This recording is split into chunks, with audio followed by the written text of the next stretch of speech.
¿Cómo os sentís en la oscuridad? ¿Perdidos? ¿Desorientadas? Pues así nos sentimos en algunas ocasiones los arqueólogos y arqueólogas cuando estamos excavando en una cueva. Pero poco a poco van apareciendo pistas. Por ejemplo, restos de fauna, en este caso de un ciervo. O fragmentos de cerámica, en este caso la base de un pequeño vasito de cerámica. Y así, poco a poco, vamos reconstruyendo el puzzle de la historia. Y en mi caso, el de los rituales que los íberos y las íberas llevaban a cabo en algunas cuevas hace más de 2300 años. Ese es mi trabajo, soy arqueóloga y estudio prácticas rituales. Todas las sociedades a lo largo de la historia han tenido sus rituales, sean religiosos o no. Pensad, por ejemplo, en vuestro ritual anual de Nochevieja. Estoy segura que aquí todo el mundo celebra Nochevieja. De alguna manera, no hace falta que me la contéis, pero seguro que cada uno la celebra de una manera diferente. Bien, podéis celebrarla con amigos o con familiares, podéis celebrarla en casa o de viaje, pero todos y todas tenemos algo en común, y es que cuando suenan los cuartos nos preparamos para tomar las 12 uvas. ¿Y qué pasaría si la próxima Nochevieja no nos tomáramos las 12 uvas? Los más supersticiosos pensaréis, mala idea, yo no quiero tener un año de mala suerte. Otras personas podréis pensar, bueno, seguramente no pase nada. Pero, ¿y si pasa? Los rituales, del mismo modo que las tradiciones, son acciones que se suelen llevar a cabo siempre de una misma manera, siguiendo una pauta. Se pueden llevar de manera diferente y pueden dejar restos materiales o restos escritos. Generalmente los llevamos a cabo de manera colectiva, creando vínculos entre las personas que participan en ellos. Pero en muchas ocasiones acaban perdiéndose en el olvido. Por eso es tan complicado analizar los rituales y el mundo simbólico del pasado. Pues a través de la investigación arqueológica intentamos, a través de diversas metodologías, acercarnos a estas prácticas rituales. La arqueología es una mirada al pasado, una mirada a través de los restos que las personas han ido dejando a lo largo de los milenios. Bien, si os digo que penséis en un arqueólogo o arqueóloga, estoy segurísima que os viene algún nombre a la cabeza. Indiana Jones o Lara Croft, lo sé. Pero sois conscientes de que una cosa es la ficción y otra muy distinta es la realidad del trabajo arqueológico. No somos unos cazatesoros ni llevamos armas. Los objetos que más nos interesan no siempre son los más lujosos, sino que son aquellos que nos aportan más información sobre las personas que los utilizaron o las personas que los construyeron y que nos aportan más información sobre cómo era su entorno. Además, no es para nada un trabajo de una sola persona. Siempre trabajamos en equipo y contamos con colaboradores y colaboradoras de distintos ámbitos, muy diversos. Y en el caso del mundo académico, siempre contamos con la ayuda indispensable del alumnado. ¿Tenemos aventura como Indiana Jones y Lara Croft? Bueno, a veces sí, no tanta. Pero la mayor aventura es conseguir superar la burocracia que te permita solicitar una subvención para llevar a cabo una prospección o una excavación arqueológica. Eso sí, la arqueología es mucho más que la excavación. Después de la excavación, que en el caso de las excavaciones programadas suelen durar unas 2 o 3 semanas, nos siguen meses y meses de trabajos interdisciplinares en el laboratorio.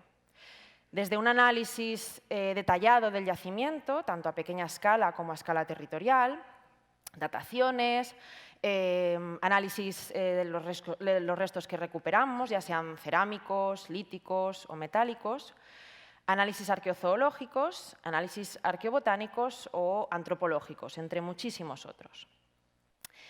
Eso sí, tenemos que tener en cuenta que la excavación es una destrucción. Sí, lo he dicho bien, ¿eh? Excavar es destruir. Pero es una destrucción controlada, en cuyo proceso registramos metódicamente todos y cada uno de los restos en su contexto.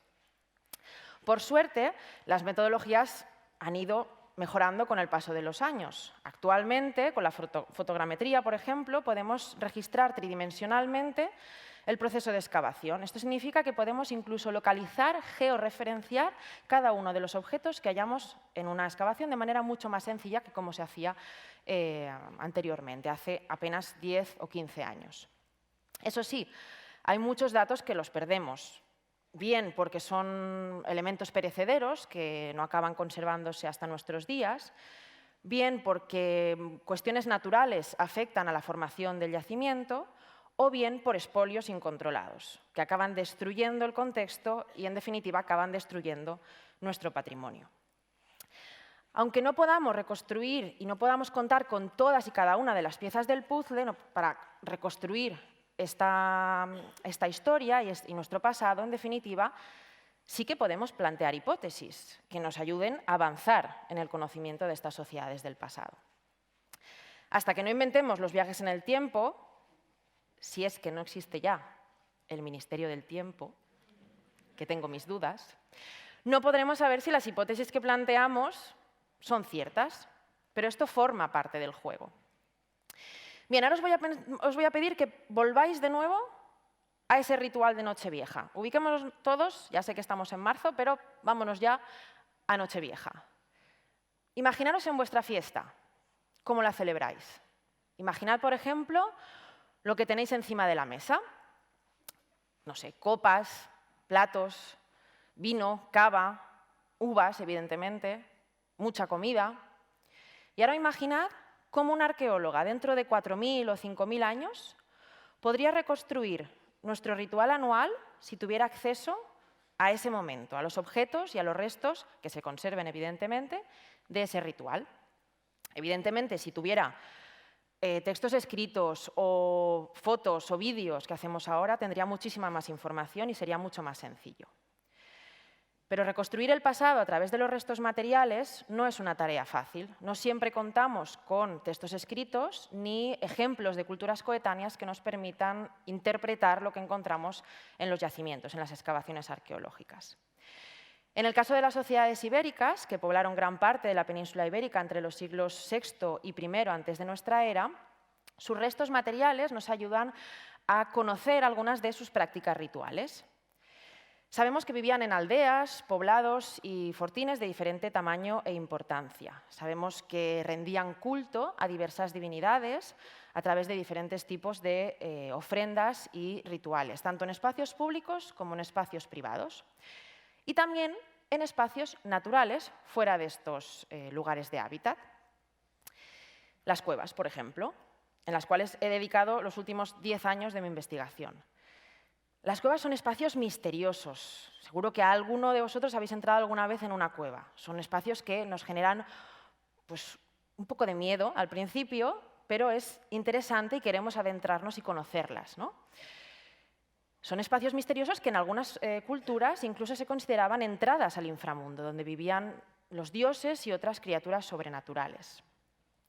Pues bien, incluso hoy en día existen romerías y existen ofrendas en estas cuevas. Este ejemplo es de la Cueva Santa del Cabriel, en Mira, Cuenca, donde se sigue haciendo anualmente una romería desde la localidad valenciana de Fuenterrobles. Además, en este caso, esta cueva cuenta con una historia muy interesante, a la par que peligrosa. Y es que en el siglo XVIII, sabemos por los textos escritos, que la gente que visitaba esta cueva después de la romería se llevaba fragmentos de estalactitas y estalagmitas a sus casas y en los días de tormenta los ponía en los balcones para pedir protección. Y es que, ¿quién no ha cantado también alguna vez que llueva la Virgen de la cueva?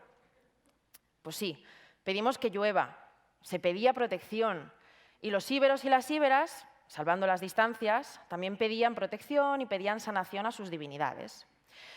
Las investigaciones de las últimas décadas están demostrando que las cuevas eran importantes destinos sagrados en la cultura ibérica, sobre todo entre los siglos V y III antes de nuestra era.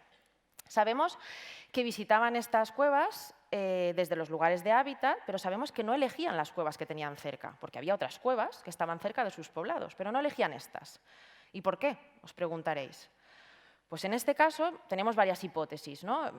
En primer lugar, pensamos que una cuestión importante es la lejanía y, por tanto, el esfuerzo que implicaba realizar ese viaje.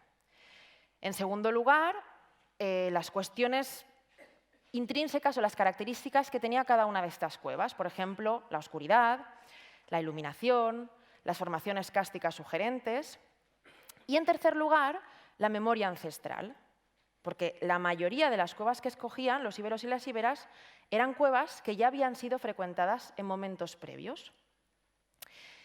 Bien, además, no solo sabemos esto, sino que sabemos, por los hallazgos que se están produciendo en los últimos años, que incluso realizaban paradas a lo largo del viaje. No simplemente se limitaban a salir de sus casas y hacer un viaje que podía durar horas o incluso días hasta estas cuevas, sino que además hay algunos hallazgos que demuestran que hacen paradas a lo largo de estos viajes para hacer diferentes tipos de ofrendas a lo largo del camino. Los sistemas de información geográfica, por ejemplo, nos permiten crear modelos para acercarnos al conocimiento de, por ejemplo, el esfuerzo que implicaban estos viajes o la duración que tendrían. Encontramos ofrendas muy diversas. Este es uno de los ejemplos más claros en las cuevas que encontramos, por ejemplo, en la provincia de Valencia, porque hay que decir que, por ejemplo, en esta provincia hay unas 600 cuevas registradas. Seguramente habrá muchas más, pero más de 600 sabemos que están documentadas. Pues solo una quincena muestran evidencias de ser espacios rituales en época ibérica. Y esto lo sabemos gracias a estos objetos que encontramos. Uno de los objetos más comunes son estos vasos, que aparecen también en los lugares de hábitat, aparecen pues, para consumir bebidas y consumir comida de diferente tipo, pero sabemos que en las cuevas los ofrecían, o al menos ofrecían lo que había en su interior, y así lo representaban en esculturas que encontramos en otros santuarios. Estas esculturas, del mismo modo que, por ejemplo, los esbotos de bronce que encontramos en las cuevas del sur peninsular, o la iconografía, las imágenes que encontramos en algunas de las cerámicas que aparecen, sobre todo a partir del siglo III antes de nuestra era, en algunos poblados, son como si fueran una foto, ¿no? Esa foto de Nochevieja que tenemos, pues estas fotos, salvando las distancias, nos permiten saber cuáles eran los movimientos y cuáles eran las gestualidades de las personas que realizaban estas ofrendas. Y en este caso, la mayoría de personas que realizaban estas ofrendas eran mujeres. Mujeres de diferentes edades, pero mujeres que tenían un papel vital en las sociedades iberas. Bien, ahora os voy a pedir que viajemos en el tiempo. Acompañadme en un viaje en el tiempo. Tenéis que poner la imaginación, ¿vale? Fijaros en esta ilustración. En ella se reconstruye tan solo un segundo de la práctica ritual. Vamos a intentar comprender esta imagen, ¿no? Aparecen, evidentemente, una persona que está haciendo una ofrenda, pero detrás suyo aparecen diferentes personas. Pensamos que podrían ser personas que han acompañado a esta persona a hacer la ofrenda y posiblemente, cuando eran más jóvenes, también realizaron esa ofrenda y participaron en un importante ritual de paso. Podrían acompañar a esas personas, podrían guiarlas incluso en el camino. Vienen acompañados de animales, vienen trayendo los objetos que van a ofrecer, pueden estar cocinando y preparando lo que van a consumir en el marco de banquetes rituales, o pueden estar preparando las ofrendas. Pero realmente, todo esto que pasa antes y después del momento de la ofrenda es muy complicado analizarlo en el registro arqueológico, porque realmente lo que estamos viendo 2300 años después es solo el momento final de esa ofrenda. Sabemos que ofrecían, hemos visto antes, vasos, platos, pero también ofrecían restos de fauna y elementos vegetales, ¿no? Plantas. En una cueva en concreto, sabemos que la norma, porque cada cueva tenía su norma, cada una era diferente, la norma en una cueva en concreto era ofrecer cráneos de cerdos, ovejas y cabras de apenas unos meses de edad. Esto lo sabemos gracias a los análisis arqueozoológicos. Pero, ¿qué pasa en los casos en los que no se conservan las ofrendas?